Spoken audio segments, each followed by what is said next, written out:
45 of the Unscripted Company podcast. And for episode 45, we are currently live broadcasting to the universe on Rumble. I see there's already 4 people in the chat. Riley, it might even just be you and I plus 2 others. Shout out to those of you who are here with us tonight. For the record, I guess, because some of the stuff we'll probably talk about might be somewhat time sensitive. We'll find out. But it's currently December 8th in the year of our Lord 2024. And normally we'll jump into the water cooler, kind of talk about how each other's weeks are going.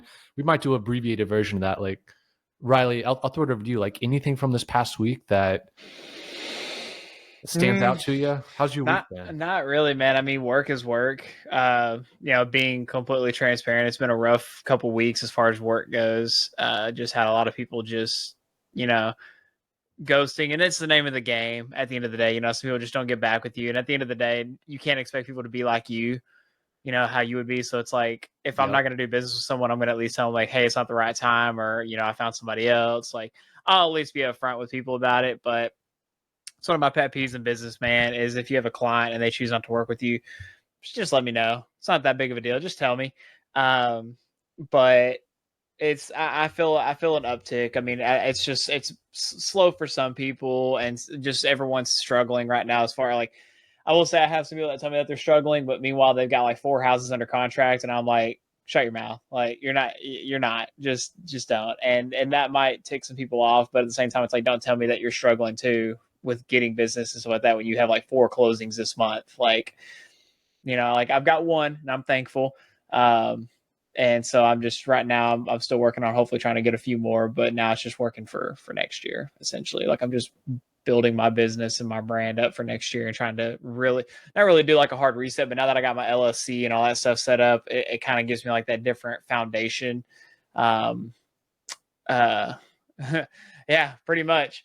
And so it's just one of those things. It'll get better though. I have faith it'll get better and it'll be prosperous. And if we can get our faithful followers and people and our commenters and our viewers to follow our channel, then this could be an amazing experience moving forward for all of you.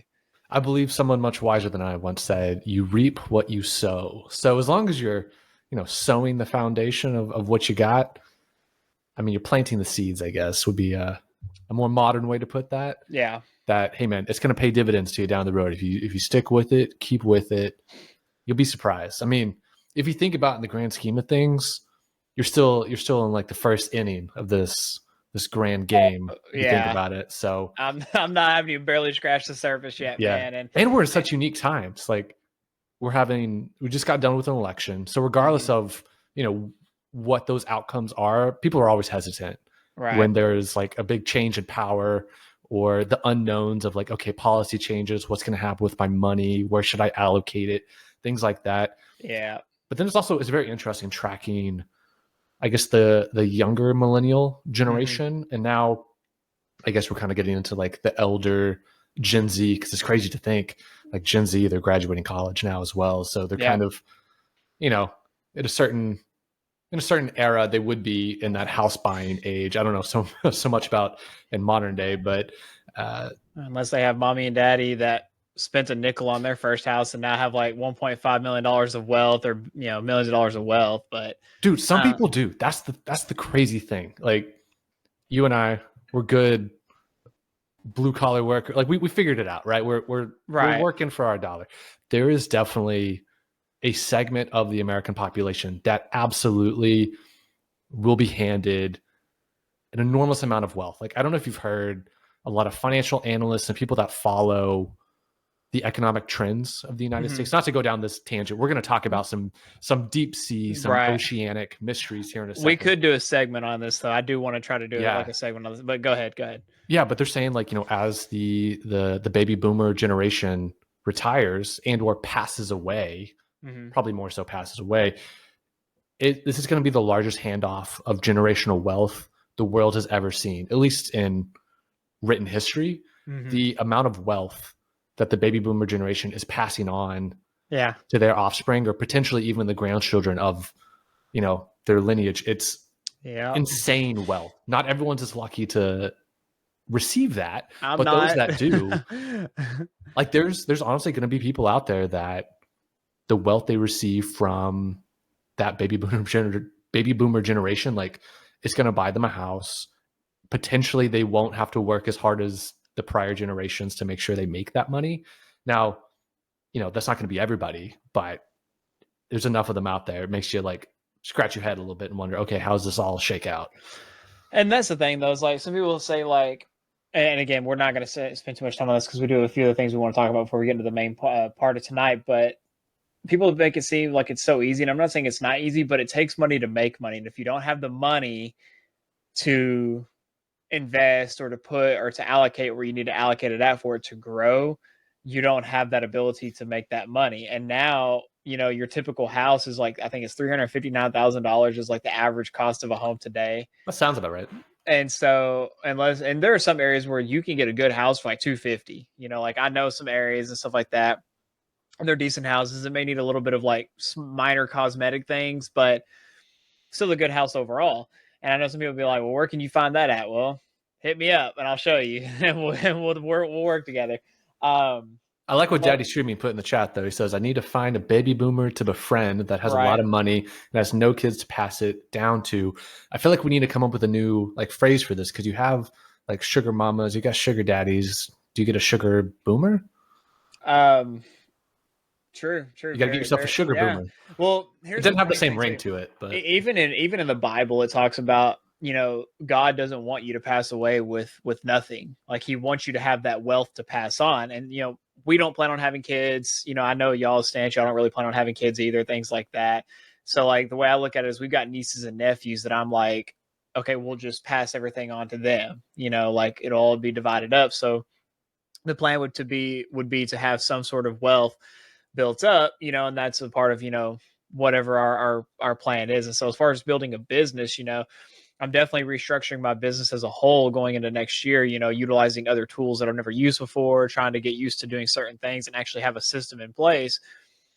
But my goal, one of my next like hires, like once I start building that wealth up, is I'm hiring a personal assistant. Mm-hmm. I'm hiring a personal assistant to do my calendar, to make my calls, to help me keep up with my schedule, like all that kind of stuff, so that I could just focus on going to the appointments, doing the things that I have to do and doing the other stuff I have to do. That is a goal.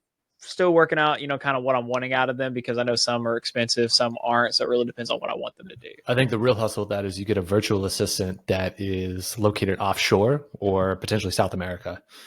Well, we have one for our team we have, but it's like, it makes me nervous about that personally, doing that, giving them access to my email, giving them access to like, that's kind of where I'm like, okay, like I'll have to definitely do some research on that. But essentially business is good. It's going to get better. I'm having faith and trusting in the plan, trusting in all the work that I'm doing. And next year I'm going to get back to doing a lot of the things that I did before that I'm going to start doing again, like content creation, video, stuff like that, like to really get back out there to people and restructure my social medias and stuff like that, and all that. But other than that, it's good. What about you? That's a great question. Things are busy, man. Not to disclose too much because some things are still private in the hopper when it comes to my professional career, just because we're also broadcasting on that company's website. But yeah, things are good, man. Things are good.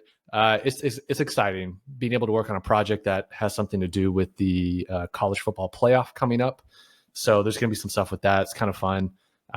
This weekend's been a big weekend for college football as well. Everyone's either happy or angry, depending on which teams got in.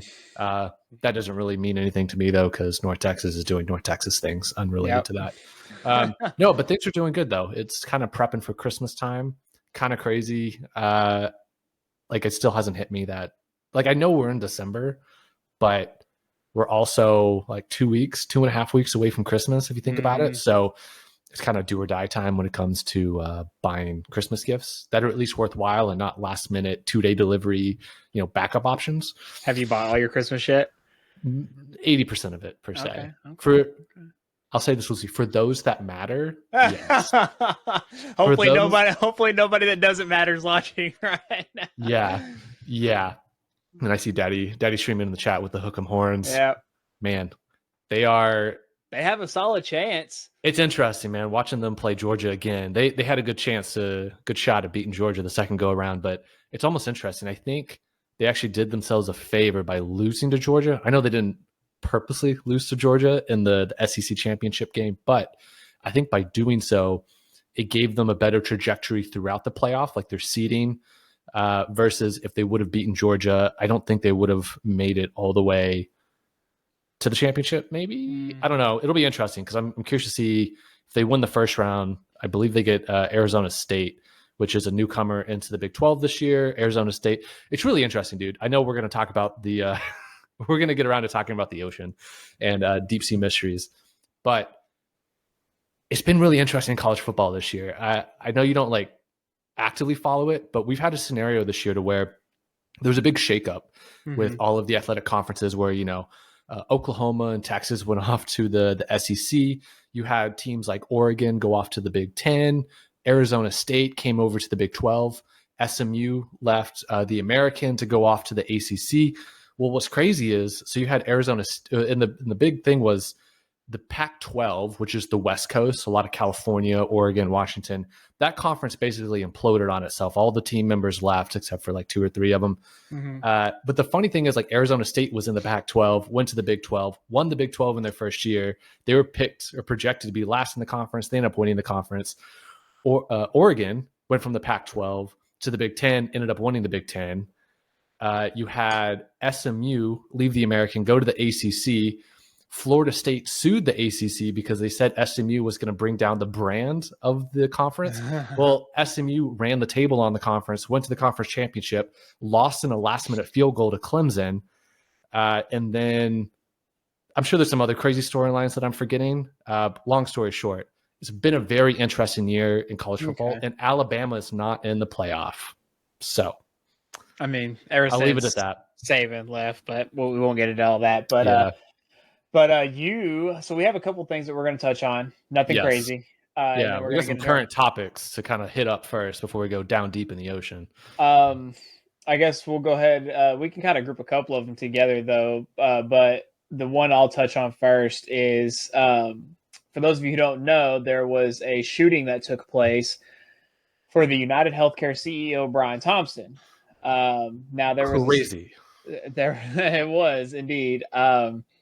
There was a search for the killer. Apparently, not too long before we logged on, they had updated photos of this person. But there was also homeboy went and got Starbucks beforehand, right? No, I think it was after. Was it after he got? It was after, yeah. Yeah. The thing is people. There was rumors coming out that that it was another person that put on a mask that looked like somebody else that was identified. I saw an article that came out about that a few days ago. Didn't think nothing of it, but here's how the timeline kind of went. November 24th, 10:11 p.m. The suspected shooter arrives in New York City on a Greyhound bus at the Port Authority terminal. The bus originated in Atlanta and made 6 or 7 stops on the way to New York. Police could not immediately determine where he got on the bus. A man then takes a taxi to that area of the New York Hilton Midtown and is there for about half hour. About 11 p.m., the man takes a taxi to High New York City Hostel at 891 Amsterdam Avenue, where he stays until the morning of the shooting. He presents an ID that police believe to be fake. 2 roommates in a shared room that had bunk beds never saw his face, police said, because they kept his mask on. Here, let me actually just do this just so people can also see. When speaking with an employee at the hostel lobby, he briefly pulled down his face mask and smiled, a moment captured on surveillance images that had been widely circulated by police. And then November 29th, the man checked out of the hostel, where guests were automatically checked out if they don't show at the desk by a certain time. Police don't believe he stayed someplace else and checked back into the same hostel the next day. Then December 4th, the suspected shooter leaves the hotel. 5:41, he appears on video at 54th Street at 6th Avenue, walking back and forth in the area of the Hilton Hotel, where the United Healthcare's parent company, United Healthcare Group, is holding its annual investor conference. He rode a bicycle, thinking he might have stolen the bicycle because he took a bus and then took a taxi. So I don't think you'd buy a bicycle. At some point, he went to nearby. It was before. Went to a nearby Starbucks and purchased a bottle of water and at least 1 energy bar before returning to the hotel. Got to stay healthy, stay hydrated, get your protein fixed. He was getting ready before he had to make that, that leap, those leaps and bounds, man. 6:44, he shoots Thompson as the executive arrives alone on foot, having walked from a hotel across the street. The man flees. The man enters Central Park by bicycle.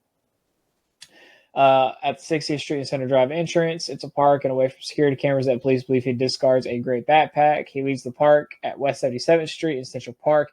Dude, that's the hard part, man. It seems like every time when something like this takes place in New York, everyone goes to Central Park because it's so massive that it's its own ecosystem, dude. You could get lost in there. You really could. And so then it continues. He's at 86th Street, no longer with a bicycle. He enters a taxi.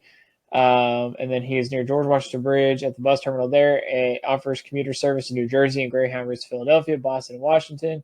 After the words, investigator found the words denied, defendant opposed, written in the permanent marker on ammunition at the scene. The words mimic a phrase used by insurance industry critics. Yep. And then Kenny and police commissioner revealed the investigators believe the gunman left New York City on a bus. Could possibly be a disgruntled employer or disgruntled client. Kenny says of a possible motive of a briefing. There had to be some motive behind it, unless this is kind of another scenario like the whole, like the first Trump assassination where the kid was in a chat room with the FBI. Nah, dude. Have you seen the video of the actual assassination? I saw like snippets of it. I didn't see the full thing. The dude, it's very interesting. Like my take, which is an opinion, is he was very calm, cool, and collected. I think this person knew what they were doing, and I think there were a lot of variables at play here. So yes, this could have been someone who was disgruntled. This also, I think, could have been someone hired to do the job. My first take when I saw the video was, this is a hired hitman. Yeah. I think someone wanted... The whole thing is, this could have had nothing to do with United Healthcare. This could have totally been like, this guy, the CEO, from everything I've read thus far, like, he had a lot of personal problems going on. Like, him and his wife, they weren't like definitely fact check this. They weren't like legally separated, but they were not living at the same place. They were not like friendly with each other. I'm not accusing anyone of anything, but what I'm saying is this was a guy who had a lot of personal problems who, besides his actual day job, like there could have been multitudes of people that wanted him gone for different reasons. So Daddy Streaming said he was a trained assassin. And so that kind of goes back to what you said. I touched base on it. And then Dana said, I was thinking their family member was denied insurance coverage and he was out for vengeance. That could have been something too. Could have been. Again, we're not jumping.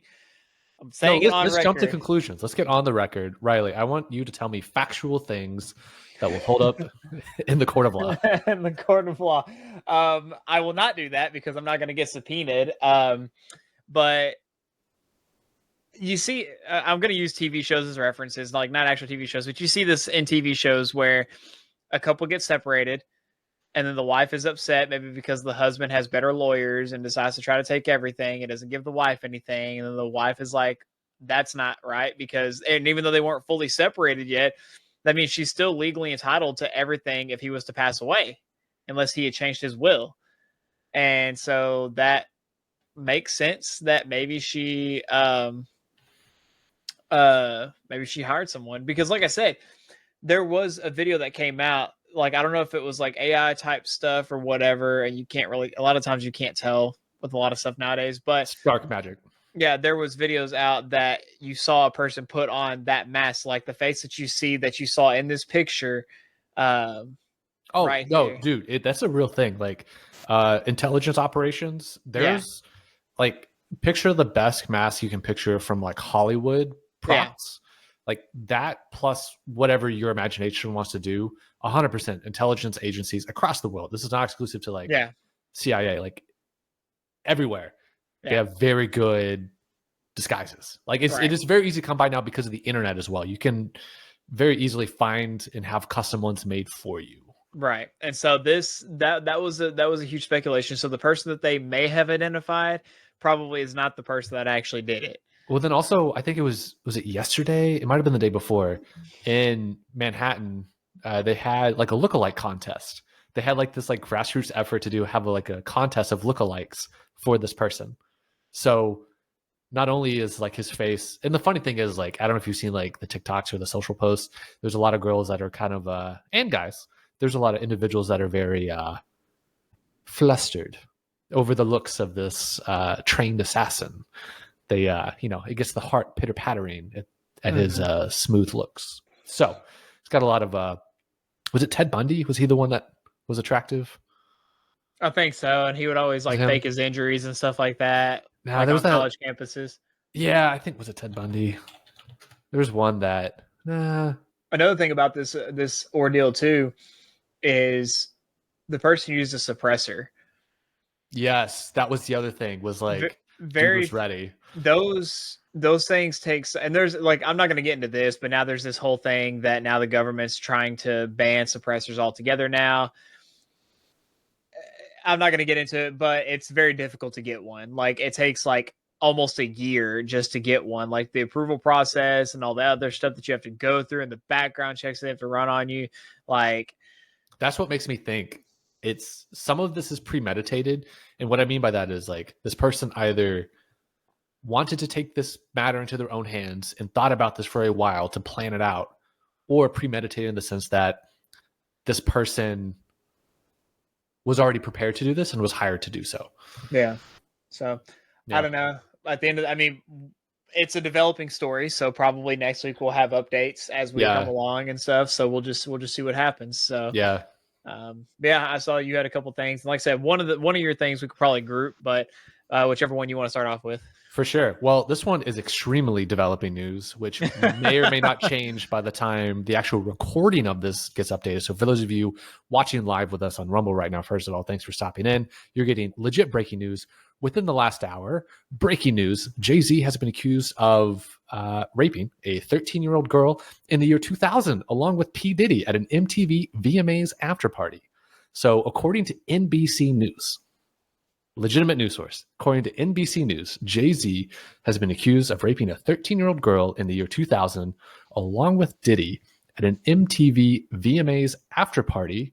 The alleged victim claims in a lawsuit she went to Radio City Music Hall and was approaching limousines hoping to spot a celebrity when a driver told her she, quote, fit what Diddy was looking for. The lawsuit alleges she was later taken to the party and raped by both men while others watched. I have no other opinions other than this is going to be a developing story. And boy, buckle in, because I'm sure Jay-Z is not the only one implicated in this story. That's all I got on that one, though. All I'm saying is I'm going to go ahead. This is actually one thing I am actually going to go on record and I'm going to say. I feel like we're about to have another Epstein. I think it's all part of the same shindig. I think it's one big old circle and we're just not a part of it. It is. And I don't want to be a part of it at all by any means. But because so much of this stuff keeps happening and coming out and it keeps getting, I think this is historically wise and everything like that. I think it was after JFK was assassinated was when a lot of this stuff started happening and everything was like, because he was one of the few that probably stood in the way of all that. We're not going to get into all that, but I don't know. That's the whole theory was he did not agree with a lot of the actions that the CIA was taking at the time.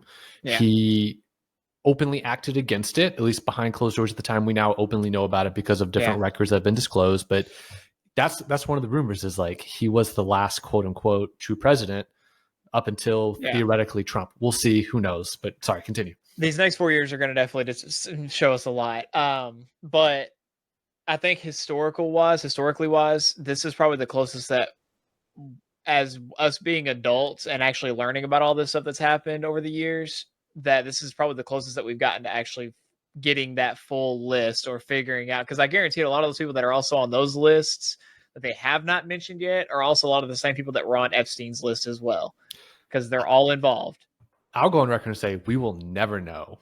We will never know the majority of that list. I think they will give us strategically selected names on that list. Yeah. Jay-Z being an example, Diddy being an example, but I think those that are in the upper echelon of society, I'm not talking about celebrities. Celebrities they're different. Fair game for these, selected people off this list, but those that are truly making decisions for not only our country, but the world at large at the end of the day, you will never know that they were formerly a part of this. There will be rumors, there will be speculation, but the who's who of the world, some of which we don't even know the names of these people to pretend like we know who these people are. Nope.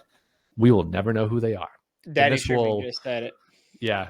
Yeah, Daddy Streaming says, with the exception of people who are dispensable, it will never come out. And I wholeheartedly agree with that. I think that that's why this happens at the time that it does, because the moment we started getting closer and closer to finding out things about certain political parties and people, they were like, actually, we're just going to throw these celebrities under the bus because they're dispensable. Like, we can get rid of them because we're still in control at the end of the day. Again, we're only going to know what they want us to know. It's still fun to talk about. So far, the CIA has not shown up at either of our houses. So we're good. We're good. Oh, wait, have you not talked to your handler today? Oh, no, I haven't, dude. Oh, you should call him. He's doing well. I tend to disappear from him for a while. And, and that's one of the few people I need to buy a Christmas gift for is my I would definitely do that. Handler. The real question is, what is this revelation distracting the masses from, though? That's a great question. That's an educated question right there. Here's the thing, man. Like, at some point, I would love to just get one of the people that we've seen podcasts of that have like talked about this stuff really in detail and have those people on here. That would be awesome. But we're not at that point yet. And that the fact remains though, is like there's so much to talk about and stuff like this, and so much speculation, so much conspiracy behind it. But even though we're not meant to know what is happening, we know what's happening. We just can't piece it all together because we don't have the ability or the capability to gather all that information. What's wild, and I don't know, we may learn more about this over our lifetime. Definitely not in the next year or so, but I think what we perceive as what's going on is so minute. It's such the tip of the iceberg as to what is actually happening. Oh, yeah. Like, just, and I don't even know if I can say it out loud because YouTube might get upset with it, but like, just the whole narrative, what was going on with like Epstein and Ghislaine Maxwell and P. Diddy and all that. I think that's just the tippy top of the real disturbing truth of what happens. Oh, yeah. With those that run the culture and society around us. And we'll never know. We'll never know. We're not part of that party. And, you know, I don't want the invite, but I mean, I don't either. But what blows my mind though is even though I vote, and I'm not going to go on record and say who I vote for, all that kind of stuff. We don't have to get into all that. But even though I vote because I care about how the economy is ran and, you know, how we can, you know, actually afford things at the end of the day, there's so many missing kids, missing children out there now, like, and just in our country alone, that it blows my mind why more people haven't actually stood up, because people are all willing to go to bat when it happens in their own town. But it's like when you just hear the numbers of people that are just going missing and not, that's why I don't let Dana go anywhere by herself. Like if it's a late night kind of thing, I'm like, I'll just go do it myself. Like the chances of, and she, you know, ABP, always be packing. That's all I'm saying. But I still don't let her go anywhere by herself. Like she goes to work and she comes home and that's it. Like, I don't let her go anywhere by herself. I don't let her do anything. Everything. If she has to go do something, it's during the day. I don't let her do anything at night. I go and do it myself because, like, you never know. And I'm not taking that chance. But it just blows my mind. It's like we need to be a united country behind this. And no, like, yeah, there are people out there that aren't in political parties that do kidnappings and stuff like that. But we need to work together as a society and as a people to root out these evils that are happening in our own backyard. So I appreciate your optimism.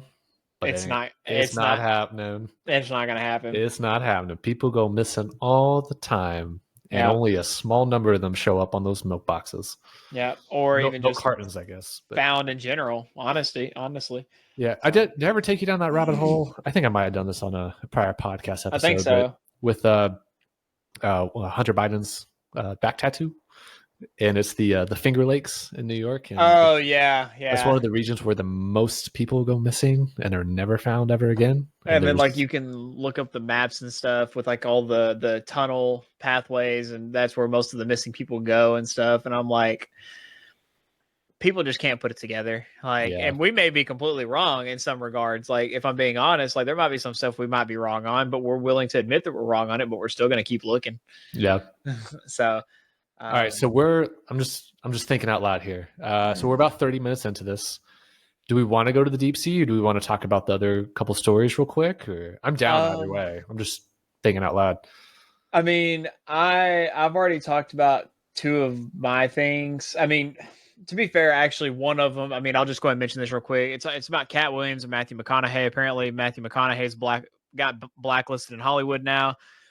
But I've heard, like, we were talking before this, and apparently Cat Williams is like an amazing person. Like, I don't follow him a whole lot, so I didn't really know. But there's a lot of this kind of goes back to the Hollywood thing and like all the parties and the sex trafficking and stuff. And there's a lot of people that, you know, are blacklisting these celebrities because they don't want to follow the status quo of what's happening in Hollywood. And, you know, I respect Matthew McConaughey. Like I know he's a Democrat, I think, if I'm not mistaken, but he would be one of the, like, he talked about running for governor for Texas. I'd be okay with that. He would be the one Democrat I'd probably be okay with running the state of Texas, because he understands what it takes to make a people happy, essentially, you know, and to do what's best for a country. And he's a natural born Texan too. So I think you just saw that We Are Marshall movie, and you're like, you know what, he can. if he can coach that Marshall team after they lost every player in that plane accident, boy, he can lead our state. Yep. All right. Exactly. But yeah, like I said, you got a couple things. One of your things could technically go hand in hand with one of the ones that I put, but go for it. Yeah, I can do here. I'll do this one real quick. So, kind of talk of the town recently. I'll play a quick little video. Trump is here. I'll just play the video and then we'll talk about it real quick. This might be the same thing. Canada, to the tune of over $100 billion a year. We're subsidizing Mexico for almost $300 billion. We shouldn't be subsidizing. Why are we subsidizing these countries? If we're going to subsidize them, let them become a state. We're subsidizing Mexico, and we're subsidizing Canada, and we're subsidizing many countries all over the world. And all I want to do is I want to have a level, fast, but fair playing field. We're subsidizing. So word on the street is, get ready, folks. Canada and Mexico, our northern and southern friends, could become, theoretically, future states. Riley, what's your initial gut reaction to that? Well, considering that would entail us changing our country's flag. We've done that countless times in the past. That's the thing. People forget, like, there was a whole ramp-up process where, you know, Alaska used to not be a state. Yep. Hawaii wasn't a state. The entire west of the Mississippi wasn't a state. So it's been done before.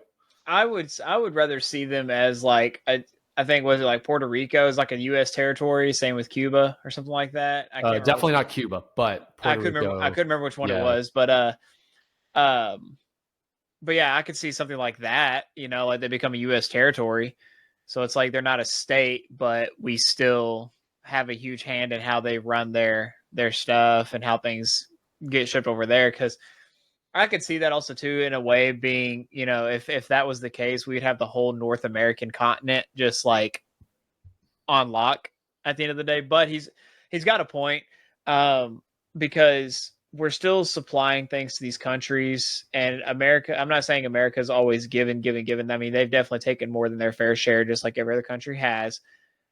But I truly feel like Trump is trying to get us back to a point of, if we're going to be that united country, we need to start having things done over here instead of sending them away to have them done, but also to quit giving money to other countries, which again, I still respect. We need to be putting that money back into our own country and fixing our own daggum problems over here first before we try to do anything else. I'll let, while you're looking up what you're looking up, just to kind of touch on something similar. I think it was during the same interview.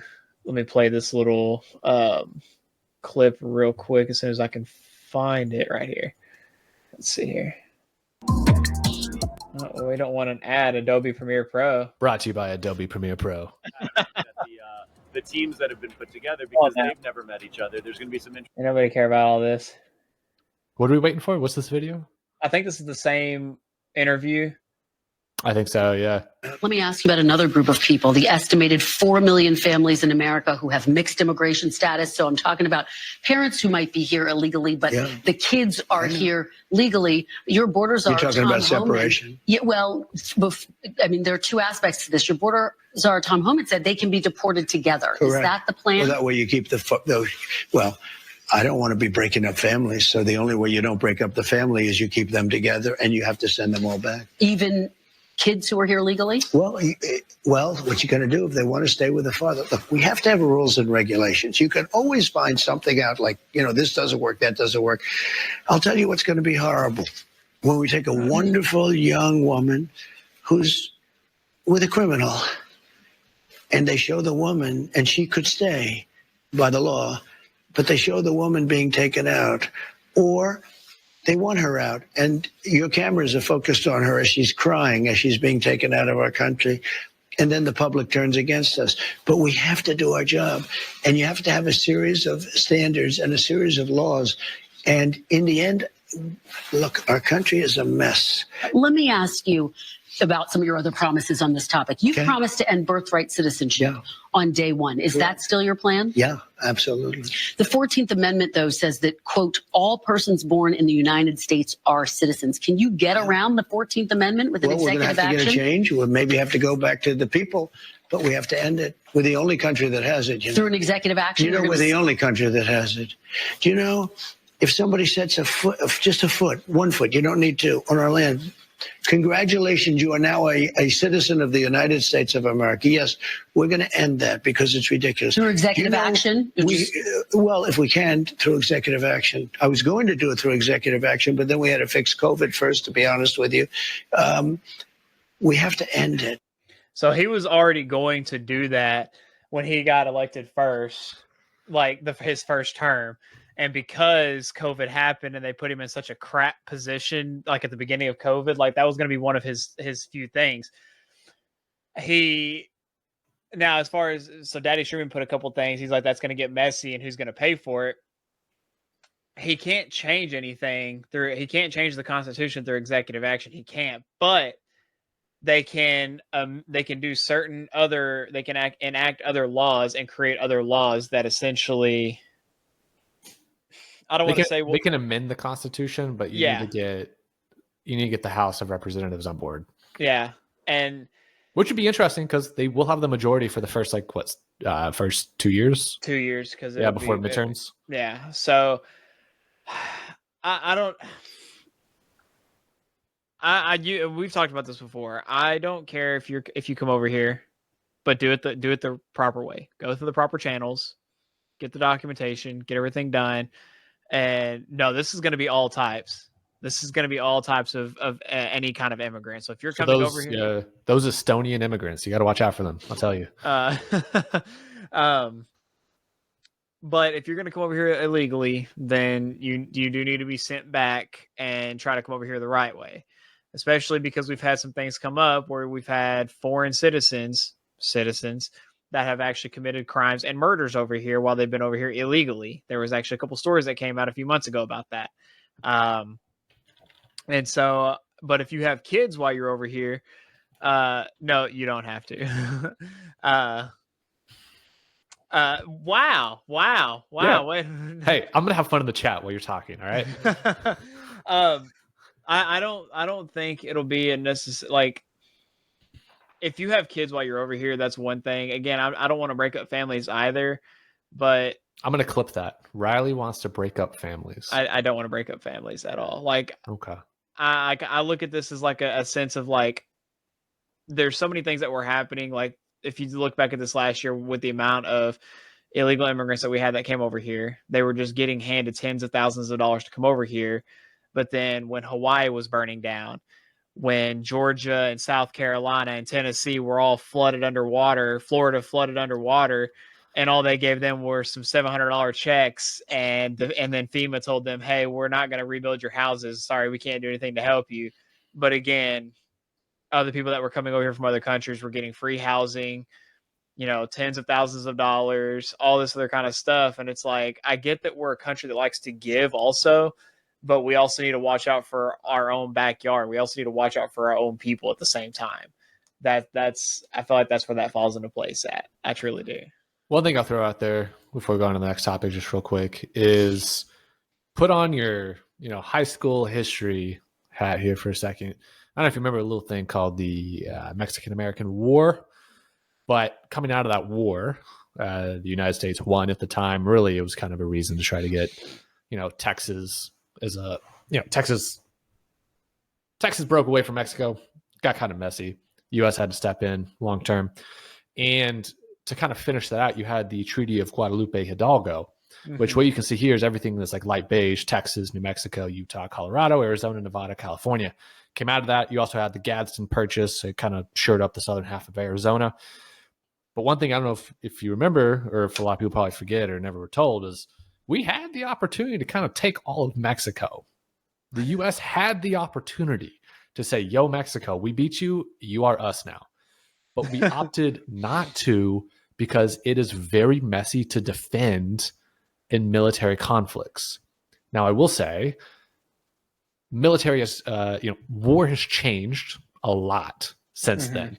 You really don't even have to have boots on the ground, at least from a U.S. perspective. There's drones, there's cyber warfare, there's skilled, specialized teams that you can send in. You really don't have to do these massive 100,000 million person, operations anymore. So times have changed. So maybe we could defend borders like that. But that's one reason we don't have Mexico. We had the opportunity to, but it's a messy, difficult logistic nightmare to try to defend a massive coastline like this, because you have to defend both the Pacific and, in this case, Gulf of Mexico, but the Atlantic portion as well. It's a logistical nightmare. I feel like that also too, like, if I don't know the numbers, but I think the Canadian government, like the Canadian Army and our military, and same for the Mexican military. What military? That's the joke. Yeah, exactly. That's the point. I mean, they do have a military to give them that. They do. You have to think about how much of our resources would be spread then. Like if we were to go to war, like how much of that would actually be spread? Well, here's the whole joke: is we don't go to war anymore. We let our puppet states do stuff for us. Like, think about every military conflict we've been in over the last 100 years. Subtract a decade or two off of that. Over the last 80 years or so, right? Vietnam was really the last. It got messy in the Middle East. I'll say that much, but we haven't had a legitimate full-out war since World War II. We haven't declared war. It's because everyone's afraid to push the freaking button. Dude, I don't want no buttons to be pushed, man. You know what happens when the button gets pushed? Yeah, we're done. You and I are done.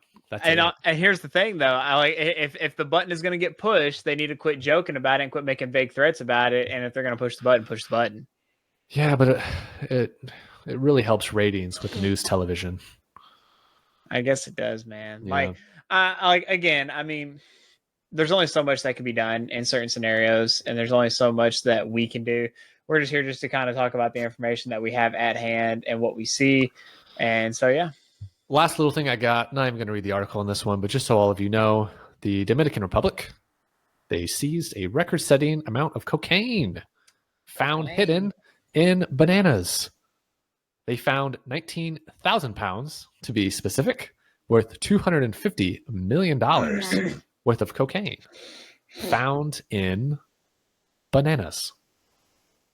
That's all I got. Bananas. Yep, you can Google that one. It's a funny story. So be careful, because some of your bananas may have cocaine in them. I thought I had a lot of energy today. They say get your potassium, but I'm kidding. Hey man, Oh, dude, we were at a worship concert last night, and they had fruit, and they had full-size bananas too. Were they bananas or bananas plus? Because if you get bananas plus, that's the ones that are I think loaded up. Regular bananas. I don't know. Yeah. I didn't get one, but I'm just kidding. But yeah, that's insane though. They're getting creative with what they're doing, but it's a game of cat and mouse. I don't think they'll ever be able to. If I'm being honest with you, I don't think they'll ever actually be able to get rid of all of that, because if I'm being honest, they're going to seize it, but there's some corrupt people out there that are going to be like, here you go, you can have it back, and we'll just play this little game back and forth. I got you. Yep. That's what happens. The money is too good. Yeah, the money is too good. So. Yep. All right. So the moment you've all been waiting for. Ooh, building Before we get anticipation. into this. Yeah, Before we what you get got? into this. Go for it. We just take a moment to appreciate all of our viewers, all the people that we've had here. We're almost at episode 50. We are almost at episode 50. We have something big planned for that. We have quite a few good episodes leading up to that we're definitely planning out for. But if you're not a follower and you would like to be, give us a follow, give us a like. We're also on Spotify and YouTube, but Spotify and Rumble are our breadwinners at the moment. So we're focusing a lot on those. So give us a follow, give us a subscribe. If you want to leave a comment, then leave a comment about whatever you feel compelled to do, and we might have a chance to be featured on next week's episode. So as well, we also have our merch if you feel like supporting us in more than just those ways. But without further ado, let's get into it. Oh, let's get into it, shall we? The main event of this live stream, the deep sea, Earth's final frontier. Also, Riley, disable your camera just right quick because I put a funny image on here. I just want everyone to see. Got your boy Plankton down there. Okay, you can throw your camera back on now if you want. I just wanted to make sure that was seen. So, we're going to talk about a lot of things with the deep sea here, but I want to start off with just some fun facts, right? Let's set a foundation here for like why are we even talking about this tonight? So first off, the depths of the unknown. So if you didn't know, over 80% of the ocean remains unexplored. So think about that. We've only explored roughly 20% of the ocean. And of that, only a small percentage has actually been mapped using modern technology. So like the other 80%, we have no idea what it looks like at all. It's just chilling out there. To put it in perspective, the surface of Mars and Venus has been mapped in more detail than areas of the ocean's floor. So if you think about it, from a mapping perspective, we know more about other planets than we do about our freaking ocean. And you can see here, I'm going to go to the next slide because this is more of like a detailed view of that graph I had up there. So I know this looks a little odd, but this is a map of the ocean. So if you remove all the land, this is the oceans. So you can kind of make sense of it when you see like the Pacific Ocean. You'll kind of see where Alaska and Colorado and the US is up over here in Mexico. You see the light blue, kind of the sky blue. Mm-hmm. That's what's been mapped. The dark kind of murky blue you can see down here in the legend, that's the unmapped part. The majority color on this page is unmapped. So I actually have a theory behind that. What if the only reason, and you might actually have this on here as well, I haven't looked at any of it, but what if the only reason we only have roughly 20% of the ocean mapped is because that's all that they want us to map out? They don't want us to get out past the giant ice walls. You're asking too many questions, and your federal agent will be in contact with you. Also, Daddy Streaming, I don't think there's a coincidence that a lot of UAP sightings have been over the ocean due to the fact that we don't know much about the ocean. Maybe we'll talk about that here in a second. Listen, I don't know what's happening here. Y'all learning all this for the first time. So I'm not going to say we're here to talk about Atlantis. We've done this in other episodes. We had a whole episode. I don't even know what number it was. I should have looked it up, but we had a whole discussion on Atlantis. So we're really not here to talk about that mystery when it comes to the deep sea. But let's get factual first. Let's talk about some of the things we do know. We know there's some giant creatures in the deep ocean, right? So in case you didn't know, the largest intact specimens in the ocean we've found thus far can be up to 43 feet long and weighing over 600 pounds. You can see here on this image to the right, and for those of you in audio land in the recording, a giant squid being over 40 feet, a giraffe is about 18 feet. So you just picture how much larger a giant squid is in length than a giraffe. Now, we really didn't even know about the giant squid. Like, we had rumors, there was folklore, there were rumors and rumblings out there, but we really didn't even capture this thing on film until 2002. And it wasn't really even until 2004 that Japanese researchers took the first images of a giant squid alive in its natural habitat. The ones we had before that were just haphazard outside of its natural habitat.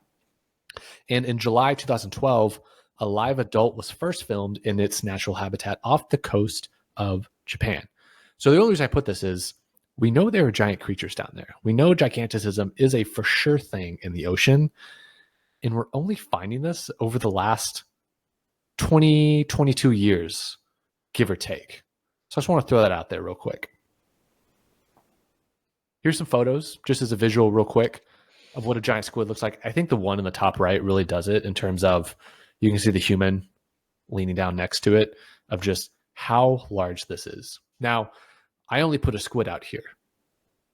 We don't know what other gigantic creatures could be out there. It's a lot of sushi. Yes. What I want to say, though, before going to this next section, is beneath the waves lie forgotten worlds, cities lost to time, with many yet to be discovered. I'm going to pause for effect here. I put in some Atlantis gifs from the Disney movie Atlantis. It's a fun movie. A lot of good gifs coming out of that. So why did I say that real quick? Think about this for a second. And I'll dive into what we see on the screen here, but think about all the major cities we have around the world right now, right? Think about literally every single major city, minus one exception. They are all coastal cities. The exception being Dallas-Fort Worth. It's a weird anomaly, Dallas-Fort Worth, but the highway system and the airline system, because of the airports, is the reason it is the anomaly that it is. But think of every other major city on the planet. Wait. They're all What? coastal cities. So, wait, what? Think about every major city in the world, right? Uh-huh. Major cities. Yeah. They are all coastal cities. Think about it. New York, Los Angeles, San Francisco, Seattle, New Orleans, Miami, Tampa Bay, Okay. London, Hong Kong, Shanghai. Like, they're all coastal cities, right? So why did Dallas Fort Worth do, like, I mean, I guess they didn't really have a choice to do it different, but why is that majorly important? It's not majorly important. I just like to throw it out there because the fun fact is every major city on the planet is a coastal city other than Dallas-Fort Worth because of modern technology. Dallas didn't really become a major city until the 20th century. And so, DFW International really helped with that. The highway system helped with that. The culture in the 80s for sure helped with that. I just want to throw that out as a disclaimer. But the reason I bring up that fun fact is we do know the ocean levels rise and recede over the millennia, right? So right now, the narrative, whatever you want to think, are the ocean levels rising? Maybe. Are they shrinking? Maybe. We'll see. We'll find out. But we do know factually over the centuries, the ocean levels do rise and recede. So the coastal cities of today were not the coastal cities of 3,000 years ago. So what does that mean? How many cities are in the middle of the ocean and we're not even roughly aware that they exist yet? Because remember, we're only aware about 20%, give or take, of the ocean. So I want to throw out 4 examples here, and there's plenty of other examples we can go down the rabbit hole with. And I'm getting to something here. I just want to start off with this. So I'm going to turn off my camera real quick so I can make sure that all the images and text can be seen on the screen. Riley, you don't have to, but I'll throw it out there. So we have 4 different sunken cities out here, one of which is kind of disputed. But we have Heraclean, which is in Egypt, and I'll show images of this here in a second. So this was once a thriving port city at the mouth of the Nile. It sank into the ocean about 1,200 years ago, give or take, due to rising sea levels and earthquakes. It was only rediscovered in the early 2000s with intact statues, temples, and ships. And for those of you that clicked on this live stream, the image I have in the middle of that is from this place. You also have Pavlopetri, which is one of the oldest submerged cities dating back to roughly 5,000 years ago, give or take, and includes well-preserved roads, houses, even a water management system believed to have sunk due to earthquakes at the time. And then these last 2 ones, these are fun ones for me. You have this sunken city, which is unnamed, off the coast of Cuba, which was discovered back in 2001 because of sonar scans. They were searching for basically sunken Spanish ships from back in the day, and they actually stumbled upon this. It's a mysterious underwater. It's difficult to call it a city. I'll show you images of it, but there's some structures under there resembling urban development, sparking, of course, a lot of speculation if it is considered a lost city or not. We do know it is something, though. And then you have the Yonaguni Monument off the coast of Japan. It's a massive underwater rock formations. There's a lot of debate on this one, though, if it's natural formations or remnants of an ancient civilization. A lot of it resembles stepped pyramids, sparking comparisons to what many would be considered as Atlantis. Now let's get to the fun part. Here are some images. So let's start with Heracleion in Egypt. So top left, you can see an image of a map of where it's located. It's just a little bit off the coast of Alexandria. You can see kind of the top middle image there. There are statues that we pulled out. Pretty good sized statues, actually. Completely buried underwater in the city. You can see these tablets that are very ornate and well carved on the right side. And then on the bottom, you can see what that looked like underwater, like a good size comparison, and other statues as well. There's a bunch of this stuff that they're still pulling out of the water. Legitimate, like, former civilization that is now buried under the water. You have Pavlopetri in Greece. You can see in the top left there, just off the coast. We have some images here showing what used to look like as former structures, foundations for buildings, homes. A lot yet to still be discovered with this, but just kind of wanted to give a visual of what is being found underwater here. You have the sunken city that's being found off the coast of Cuba here. Now, the image on the left, of course, is showing you where it's located, just off the western coast of Cuba. The image on the right is actually a depiction based off the sonar scans of what they found when they were scanning the seafloor. Not a lot of people are talking about this one. It's kind of interesting, though. Now you have the Yonaguni Monument off the coast of Japan. This is the one that fascinates me the most because this is massive and not that many people are talking about it. It is technically off the coast of Japan, but if you look at it, it's kind of off the coast of Taiwan. Makes you wonder why China wants to have the, Taiwan. There's a lot of reasons they want Taiwan, but makes you wonder. You can see in the middle image there of like a 3D rendering of what the whole thing looks like. Mainstream archaeologists will tell you that this is a natural formation. Basically, everyone else will tell you, nah, this is human-made to some extent, or maybe not even human-made, but made by intelligent individuals able to carve away its stone. I find it hard to believe when you look at the images on the bottom and on the right that as smooth as this is naturally forming. So I kind of want to touch on a couple things. I'm gonna throw my camera back on, so you can if you want.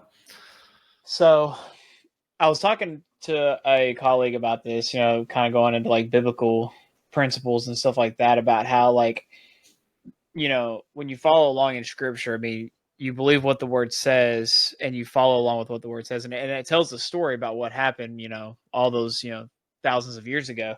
But the thing is she brought up how there was a point where God had created a secondary, or actually what was probably the primary before us. Like it was like a trial and error kind of being, so to speak. But you're talking about the pre-Adamites? I guess. Maybe. I don't know. But they had access to other technology because there were other beings on this planet that had access to that technology. Because if you look at some of the predated architectural findings of certain things, like the architecture as a whole, far supersedes a lot of the stuff that we have today, and just the technology that they had back then to do the things that they did. And so it begs the question if that kind of followed suit with some of this stuff, and then this was just all lost to time because, certain things happened, and the next thing you know, we have what we have today. Yeah, no, great point. One thing unrelated to the ocean that is a fun deep dive for those of you listening is Göbekli Tepe. There's a lot of resources about it, but it's very interesting. It completely blows up the archaeological timeline of human history. It kind of goes to show that there could have been an advanced civilization. Now, what I mean by advanced is not what we consider to be like the Jetsons or some nonsense like that. They were more advanced than what we perceive to have existed at the time. Now, what's really interesting is Göbekli Tepe. For the longest time, we thought it was a hill because it translates, I think, from Turkish to Potbelly Hill. And Göbekli Tepe was basically picture like a hill, right? Like think of like a covered landfill, like it's a nice round hill. But then when you start digging into it, you find out you find all these like stone structures that are within there, and you're like, hang on a minute, this predates Stonehenge by thousands of years. How the heck is this here? Now, there's a lot of controversy about some of the archaeological work that's being done there, but long story short, it completely goes against mainstream archaeological timelines with human history by thousands of years. There's even a theory that could have been where like Noah landed in Mount Casepeti, and it's very interesting. I am too dumb to fully explain the whole thing right now off the top of my head. But I need exactly where you got your information from. I need to know dates, times, and events that happened during. No, that's fair. And we can do a future episode on it. Like, I just need to refresh myself on like some of the specifics. But it's like it predates Stonehenge by I forget how many thousands of years. But what's also really weird is how I said it was a hill, but then when we dug into, we found out it was actually like a monument or like a city. TBD on what it actually is. Hasn't been fully excavated yet, nor will it probably ever be fully excavated for various controversial reasons. We can tell it was deliberately buried. So why was it deliberately buried? We don't know. It wasn't buried through natural causes, though. That's the big unknown with that. Okay. So let me take us down a weird dive here. Let's get weird. It's about to get weird, y'all. Yes. Okay, let's remind ourselves some of the fun facts we kind of started off with here. So like only 80% of the ocean has been explored. Roughly 25% of it has actually been mapped using modern technology. We know more about Mars and Venus's surface, at least so they tell us, more than we do our actual own ocean. So why is that? Could there be underwater alien bases? Let's get weird for a second here, shall we? So on the left, and I'll pull this up, I have a nice article. There's plenty of articles, but I chose to go with the one from the New York Post. Headline says, Lauren Boebert, who's in the House of Representatives, probes UFO experts on existence of underwater alien bases on Earth. Quote, the American people are being left or kept in the dark.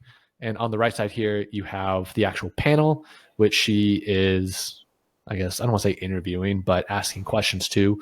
You have Navy Rear Admiral Dr. Tim Gallaudet.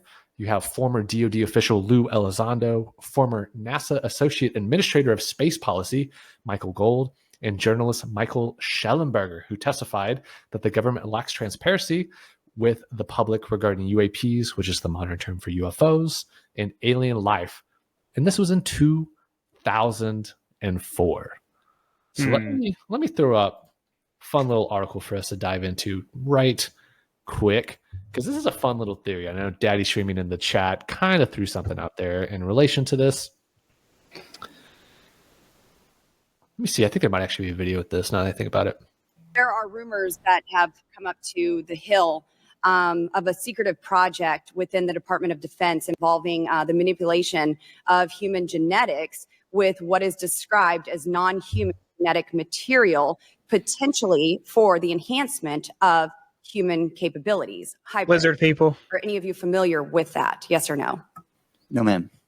I am not, ma'am. I'm not. No, ma'am. Okay, I would like to know, with Immaculate Constellation, how does this relate to UAP activities, Mr. Schellenberg, in oceanic environments? Are there any instances where the Navy or other maritime forces have encountered UAPs that could not be explained by known technology or natural phenomena? Yeah, the Magellanic Constellation covers both terrestrial and oceanic, and there's actually a number of cases described in the report that occur in the ocean. And do you believe that there is a concerted effort by the Pentagon to keep Congress out of the loop regarding these UAP activities, specifically in our waters? Yes. I think it's about 5% of our ocean that's actually been studied in detail by man, and we've studied more of space than we had of our own oceans. And so, are there any accounts of UAPs emerging from or submerging into our water, which could indicate a base or presence beneath the ocean's surface? I don't know about a base, but as I mentioned, I had a different source entirely describe this pretty extraordinary footage that exists of orbs, of an orb coming out of the ocean and being met by another orb. Some would say that there's multiple hotspots where we see frequent activity. So in your investigations, have you come across any data or visual evidence like sonar readings or underwater footage of these UAPs? I have not beyond what's in the report. You've written about UAPs not only in the air but in underwater. Are there any specifics on what you've learned about the UAP activity in our oceans? Particularly, have you spoken with sources who have provided any evidence or eyewitness accounts of these UAPs interacting with our naval forces or being detected by our underwater surveillance systems? Nothing beyond what's in the report and then the specific case that I mentioned with the orbs. So that begs the question, what the heck is going on in our oceans and what are they not telling us? So who was that just did the interview? Was that in the House or was that the Senate or who was that? Yeah, that was Lauren Boebert, I believe. Let me fact check. I think Lauren Boebert is out of Colorado. U.S. representative out of Colorado's 3rd congressional district. Okay, so here's my question. I'm all for wanting to know stuff and kind of knowing some of the secrets behind some of the things on our planet that we don't know about. But can we please just talk about more pressing matters than aliens and other things like that? Like, can we please just solve our own problems first before we because let's be honest here. If aliens or other civilizations do exist here, obviously their technology far supersedes our technology, and we're screwed either way. So what's the point? It's a great question. Totally on topic, off topic. Have you ever had the thought that aliens, what we consider to be aliens, are really just angels and demons? So I know I just threw that curveball at you right now. Funny enough that you say that. Let me see if I can find this real quick. Meanwhile, Daddy's streaming. He's like the ocean and volcanoes. It makes sense that these advanced civs would hang out in these unexplored places. Yeah. And things are changing right now too. So one thing I can pull up a chart of this because I tweeted it the other day, I posted it on X the other day. The artist formerly known as Twitter, that the magnetic poles on Earth are changing, and that could be a reason that we're seeing some more of this fun activity going on in the ocean. So for those of you who don't know, you have geographical north, but then you have the magnetic north and south poles as well. Well, magnetic north is on the move, and it's moving rather quick at an unprecedented rate, at least since we started tracking it. So I threw up on the screen, it's a little chart showing you where it was in the year 1600 all the way through where it's going to be in 2025. And it's on the move. Now, historically, if you look at times when it's moved in the past, cataclysms have occurred. I don't have any answers for why I brought this up, but I just thought it was a little fun fact in relation to now what kind of cataclysms? Like oceanic currents changing, mass weather movements changing. So one thing they're kind of watching and worried about right now is you have the what do they call it? It's the big jet stream in the Atlantic Ocean that goes all the way up from the Gulf. I think it's called the Gulf Atlantic Stream. It goes from the Gulf all the way up to Western Europe and England, basically. Oh, yeah, we talked about that. Yeah, and basically what it does is it's responsible for giving Europe like warmer temperature than it should have, right? And so, and you can Google this in real time. There's concerns about certain Atlantic Ocean currents stopping or changing course altogether in the coming years. And so, I don't know. I'm making loose connections here. Well, I mean, our weather has been actually kind of weird over the past year. with how like we didn't have a super hot summer. We had a record-breaking amount of tornadoes this year, Here, and so on and so forth. So this is CNN. I'm not going to say they're trustworthy or not, but like legitimate news source, right? But seriously though, August 3rd. legitimate. Well, as legitimate as like one could be in the modern era. Headline: A critical system of Atlantic Ocean currents could collapse as early as the 2030s. New research suggests. A vital system of Atlantic Ocean currents that influences weather across the world could collapse as soon as the late 2030s. Scientists have suggested in a new study a planetary scale disaster that would transform weather and climate. Well, if our own government's not going to cause us to perish, at least the planet will just take itself back. So I'm going to try to find images as well, but I found something. So I'll just do this real quick and see. So you asked the question, what if the angels and demons that we perceive are really, or like that we know about the other life forms? And so this, I found, I just did a Google, but it was an AI overview. And these are the different ones. So the human form says, according to the Bible, angels can appear in many different ways, including a human form. Angels often appear as normal men, speaking and sounding like humans. For example, in Genesis 18, 1 through 19, God and 2 angels appeared as men and ate a meal with Abraham. Otherworldly form. Angels can also appear in a terrifying otherworldly form. For example, the angel of the Lord appeared to the shepherds in Luke 2, and the keepers of Jesus' tomb saw the angel of the Lord and became as a dead man. Winged form. Angels are sometimes described as having wings. For example, the cherubim on the Ark of the Covenant had wings that covered the mercy seat. Isaiah also saw winged seraphim in his vision of the throne of heaven. Radiant form. Angels can resemble humans, but with more radiant qualities and supernatural powers, like flight and immense strength. Fiery white light in Matthew 28 and 3. The angel's appearance is described as looking like lightning, with clothes as white as snow. And it says, and so this right here says, in some cases they appear as purely human, while other times they appear in a very symbolic form as having 4 faces, wings with eyes all over them, and having wheel-like structures that move with them and that contain their spirits. So then when you kind of go, I found a couple, I just also too. Yeah, have you seen the videos of the visually accurate? Yeah. Yeah, it's the Reddit link just to the right of what you're doing. There's like a moving image of that. It's wild. Yeah, this isn't a moving image, but this is what people. Daddy streaming. My dad always believed that when Jesus returns, he won't look like he won't look human like we would expect him, and it would seem like his return would be an alien invasion because the world wouldn't understand.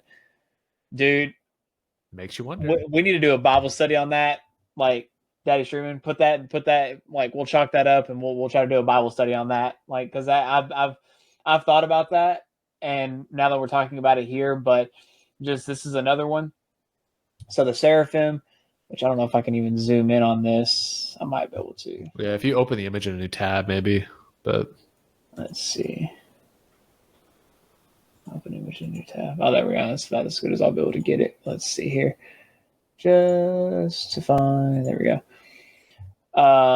So yeah, the seraphim, the cherubim, the thrones, which that one looks like it's just like a bunch of eyes in a sphere. That could be the spheres that people were talking about. I mean, no one's ever gotten close enough. Dominions, the powers, virtues, principalities, archangels, and just the normal angels. One thing that I always think is interesting is, Tucker Carlson. Yes. He's on record saying that he's talked with some people who theoretically know the know. He can't really publicly talk about it, which, that's a gray area in and of itself. But he thinks it is like a legit battle of good and evil, demonic and angelic forces. And I agree, because it makes sense that what if the technology that we had, God had actually sent angels during those times that gave them the ability to advance themselves, but then God was like, hey, like, we need to let them do it on their own. But some of those angels and or demon, or even like former angels, like, because again, Satan was cast out from heaven, and and then he became who he became, and now they could be the ones that are reaping all the stuff that's going on. And then you also have, again, God and everything, all the other angels that are protecting us, and there's that battle of good and evil that's happening. I want to see if there's I want to see if I can find a video. If you can find the movie. Oh, if you go up to the scroll to the top, all the way to the tippy top, go to tools. Do you see kind of like just to the right? Yeah, go to tools, click that, go to type, go to GIF. Blow, top left. And then you have 2 pictures over from that. That one right there. That one's the stuff of nightmares. Also, go ahead. One thing I do think about sometimes, and this is like definitely an uneducated take, but it's the first thing that comes to mind when I see these like biblically accurate visualizations of how an angel is to be perceived. Does that not just look like someone absolutely tripping balls? Like that's what you would see. No, I'm not saying that like that's what happened, but that's what it looks like. So there would so we're like still having this conversation about the deep sea and everything. Oh yeah, like we're talking about the ocean. But it begs the question though that what if the actual deep sea, because we haven't gotten there yet, is because that is where the demonic forces are actually at. That is the version of hell, and they're able to come out, and we just can't get down there far enough because it's so far down. Because you have to think there's places like the Mariana Trench and all those different areas. We can't get down there. We already tried to send a freaking submarine down there, and 5 people died. Or it wasn't even there, but it was just a Titanic. But yeah, yeah, this is from a video game, but this is I think this is from Diablo. That's real footage from the Old Testament. Pretty sure. But it begs the question though, realistically, are they extraterrestrials, or even again what Daddy Streaming said, what if we perceive it as an alien invasion because we're not going to understand what it is? Now, I don't necessarily think that when Jesus comes back, they're going to come down here with things like this. I think it'll be, human form angels, because you don't want to freak people out, most people that saw them, if you in the Bible, most people that saw angels were terrified. Yeah, I mean, there were those couple of examples where they were the human form. But let me just say this, and we can continue on. So there was, I think it was Friday or Saturday. I can't remember which day it was. I think it might have been Saturday. So I usually wake up at 5 a.m. I have my alarm set at 5, and 5:15 and whatnot. But I usually wake up at 5 a.m. That's when I get my day started, work out, daily devotion, all that kind of stuff and everything. So I woke up, got my stuff, went in there and sat on the couch, and I was getting ready to, I was just so tired. I was like, why am I so tired right now? I don't understand. And I was more tired than normal, but I was getting ready to open up my Bible and start going through my scripture and stuff like that. And then I look over at my phone. It's 3:15 in the morning. My body and mind subconsciously heard my phone alarm going off, that I woke up and my phone alarm didn't go off. I heard my actual alarm going off in my head, and I woke up and got out of bed and went and started my day essentially, but I didn't actually start my day. I looked at my phone and I was like, it's only 3 a.m. I'm going back to bed. And then I went back to bed and slept until 7. I didn't actually wake up at 5. So I slept till 7. And when I told some people about that, they were like, yeah, that's demonic. That's the time that the devil is 3 a.m. is the witching hour. Dude, when I tell you, these past couple weeks have been hectic on me, just mentally, spiritually, and everything. And what a lot of people can't, and people, they talk about aliens, they talk about other beings that we can't understand. Well, these are probably a lot of those other beings that we can't understand when you really think about it. I'm not saying there's not other life forms out there, but there are things that we probably can't perceive because we don't have the mental capacity to do so. Same as this, and we talk about in our church, and we don't have to go full on into this, but we talk about in our church, like heaven is, is where God is. And if God's always with you, technically speaking, you're in heaven in a sense, but it's just, we can't perceive that plane. So like heaven could be around us right now. It's just because we're not there, and we haven't passed away, or we haven't passed on to that other side. That's a lot of the reason why people say, like, well, spirits who don't pass on, who are stuck in the physical world, haven't passed on to one of the two things. Nice. Let's go. Daddy Streamer says, now I'll be up all night. Thanks, guys.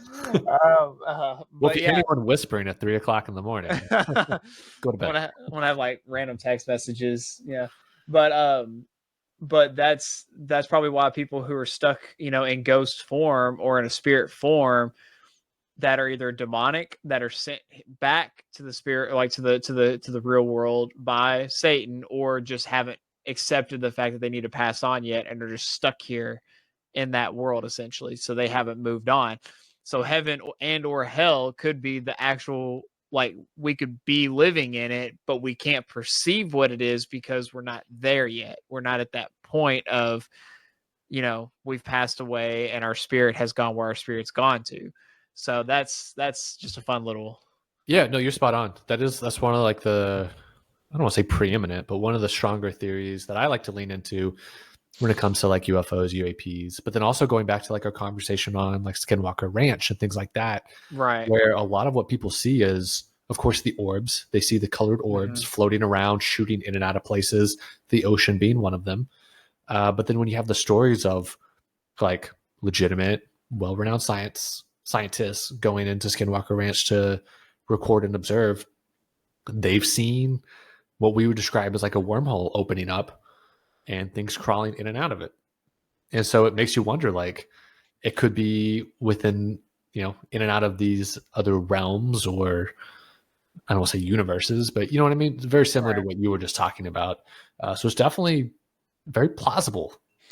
I just want to know, like, legitimately, if we're looking at, how much of the ocean that's actually been explored, and some of the pathways that have been explored, and they've crossed from one area to another, why couldn't we just explore the additional amount that wasn't explored within that area? Which also begs the question, like, are they intentionally keeping people out of certain areas because they know stuff that we don't know? Because when you look at the map, there's pathways that have been explored, but it's like, okay, well, those are just, a lot of those are direct pathways, unless it's off the coast of a country. A lot of those are just direct pathways, like shipping containers, things like that they're just shipping products from one country to another, or one location to another. But why haven't they actually explored more than that? Yeah, I think there's kind of two ways you can approach the answer to that.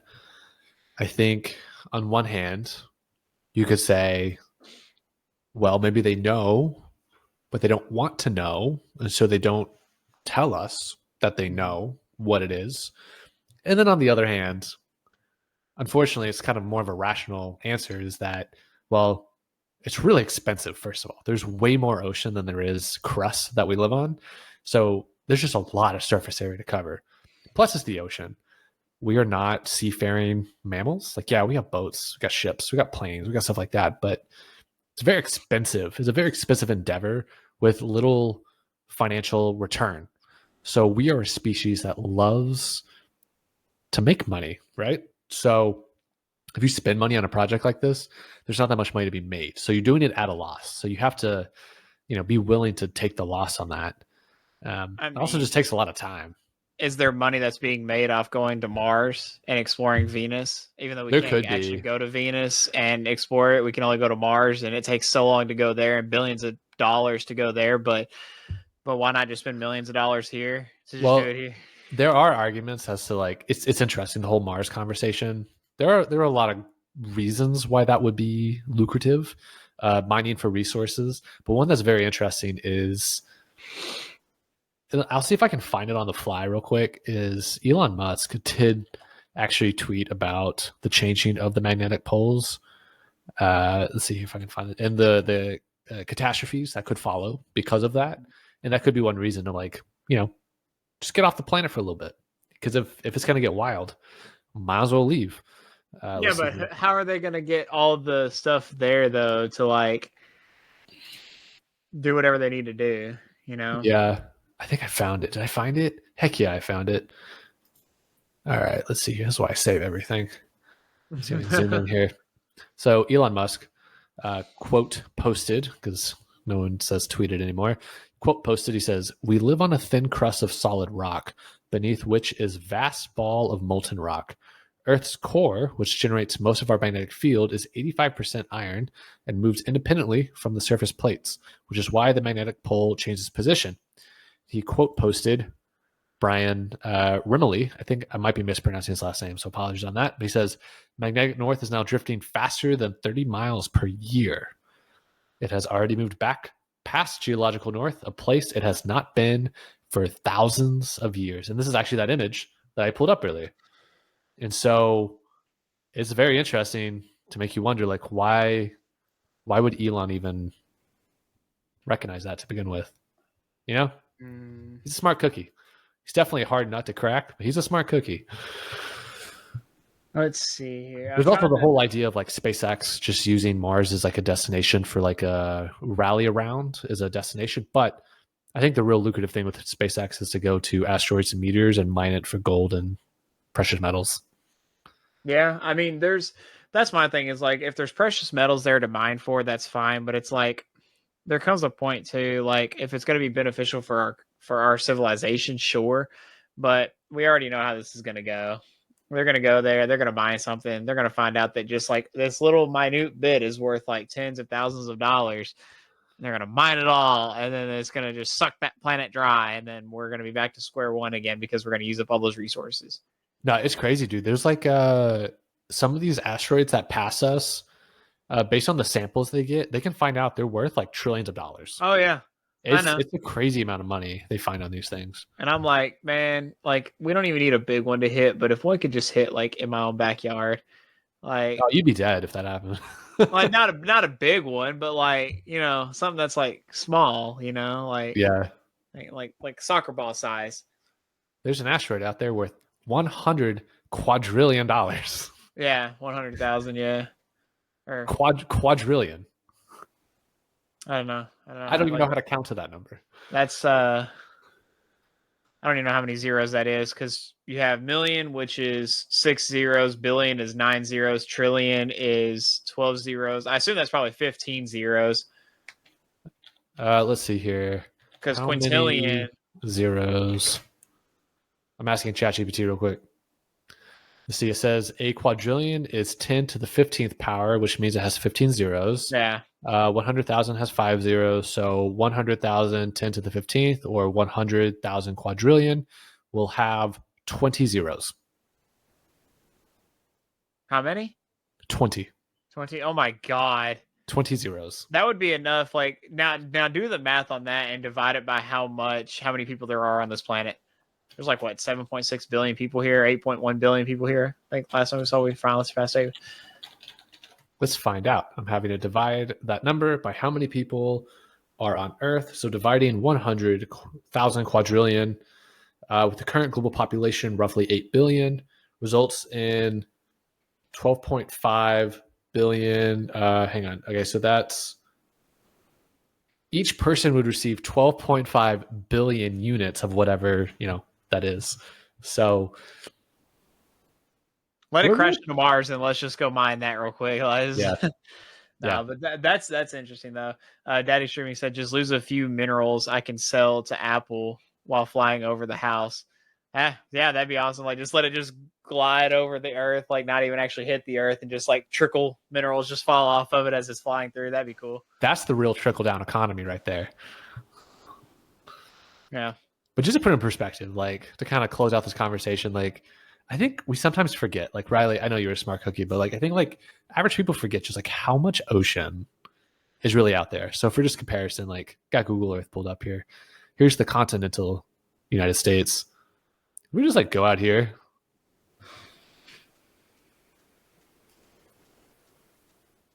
We don't know what's out here. Look at how much ocean that is. I can have just the ocean up. We see a little bit of the Solomon Islands. We see a little bit of Indonesia over here, but like, dude, this is all just ocean. And this is just the Pacific. The sad part is, it looks like they're like, we've talked about this before briefly, but there looks like there was previously land there that's just now underwater. Like it's just completely underwater now. Yeah. I mean, you got these little islands out here. I know there's Does anyone even live there? Yeah, there's definitely tribes that live out here. I also know, was it Easter Island is out here? Oh yeah, we talked about that. Yeah, we talked about Easter Island at one point. I'm gonna forget where that is. It's down over here somewhere. I'm gonna embarrass myself by not knowing off the top of my head where Easter Island is. It's somewhere over here. Nope. It's around. But anyway. Okay. Yeah, I can just Google it because it's literally right here. But let's see here, Easter Island. Off the coast of Chile. Yeah. Boom. It's out you were here, actually dude. right on it, yeah. I guess I was. Oh yeah, it just doesn't pop up as that name. Cool. I'm not a complete idiot. All right, cool. But like, dude, it's like right. But yeah, it's like out here, and there's just so much ocean. Look at this. Look how much ocean there is. And then you get Antarctica down here. This is the real mystery. It really begs just the question of just like, we know that there's other sea life down there. Like there's a whole ecosystem that we only barely scratch the surface of because of what we can visually see. But when we go down there, we don't know. Again, it kind of goes back to like that center of the earth conversation that we had, all that kind of stuff. And then we've had other conversations about like, is the earth actually a dome and is there a firmament and all this? We don't know. All we know is we're Unscripted Company. We're here to just have great conversations, deliver time-sensitive news, and just have a great time, you know? Where else on the internet will you find in one episode talking about Jay-Z and P. Diddy having a fun time together, doing some dark magic, and the mysteries of the deep ocean? It's definitely a unique spot. I'll say that. You won't find it anywhere else. And talking about angels that look like, thousands of eyeballs. Yeah. So exactly. Well, man, that's kind of all I got. I know we're about an hour and a half into this. It's all related. Daddy's stream is spot on. It is all related. It's all related. And you gotta I was watching Rick and Morty because we were finally watched the rest of the latest season. Yeah. And there's a part where Morty gets fused with Summer, and like I can't remember what they called them. I know what you're talking about. All he says is "open your mind." Like that's all he says the entire time. So you got to open your mind. Everyone who's watching, open your mind, and then you will see all. Exactly. Well, with that being said, this has been the 45th episode of Unscripted Company. Man, we're about to close out 2024 here in about 3.5-4 weeks, give or take. Episode 50 is coming just around the corner. It'll be another live stream just like this. I know we've talked about it in other episodes, but we do have some changes, some programmatic changes on the horizon that we're excited for. Definitely want to make this as best as it can be on a week in and week out basis. Also, it's crazy. Episode 45. We do one episode a week. That means it's been 45 weeks of this, Riley. Do you still remember when you reached out to me and you're like, hey, man, we should do a podcast? And I was like, heck yeah, man, let's do this. 45 weeks later, here we are. Still doing it. What's the statistic for podcasts that last 45 weeks or longer? Oh, that's crazy. Like, I remember we looked it up in one episode. There's like a crazy statistic. Let me look this up real quick. I think we were last time we looked. Yeah, distract the people while I look this up real quick. But yeah, I mean, it is crazy though. I mean, we're doing this we're not expecting anything massive to happen, but we're just following what we feel, would be good content. We're going to be redoing a lot of our content over the next, year. Again, we have an awesome 50th episode planned. We've actually got a couple really good episodes planned, but the 50th being the live stream for that. And we have, like I said, we have changes that are coming, and we want to make it more interactive for our viewing base. So again, when it comes to the comments and stuff like that, we just have a lot of changes. We have a lot of things that we think will be beneficial. We have a lot of things that will make it more interactive for people, and just all around, just have a great time. That's what we're here for. Again, we've said this numerous times, but we're just here for, good conversations. We don't ever pick any sides for anything. We just present information as we see it and as we look at it, and we like having a good time, so. Yeah, definitely. So I was looking it up. There's a couple different stats out there. One I did see, so there's over 150 million podcast episodes. The average podcast averages around 50 episodes of those 150 million podcasts. half of all podcast episodes are downloaded less than 29 times. I'm trying to find the exact statistics. I know I've seen it before too, where it's like less than all. It's like 90% of podcasts have less than 3 episodes. Let's see here. Let's see if I can find it. One more search real quick. Yeah. According to Spotify, 99% of podcasts fail to release more than 3 episodes. So we're in the top 1%. Apparently. Let's go. Apparently. Unscripted Company in the top 1%.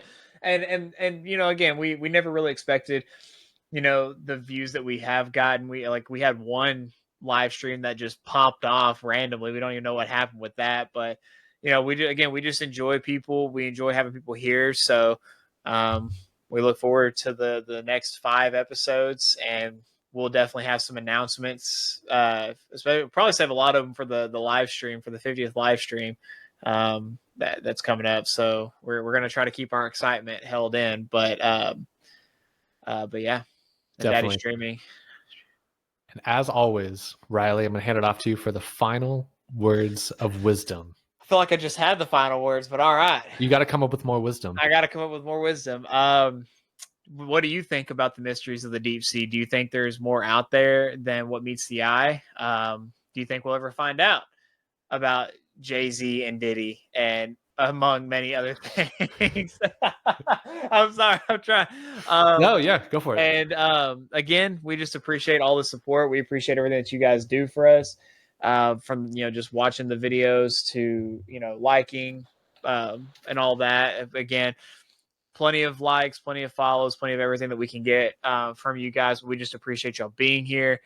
We look forward to everything that's coming in the future down the pipeline. And again, that's pretty much all I got. Also, too, what do you feel about the different forms of angels out there? Would you want to meet a spherical eyeball-like figure that is just staring you in the face, but is here for your well-being? What do you think? Let us know in the comments. We want to see your comments. So we like that. So hope you guys enjoyed it, and we'll see y'all in the next one.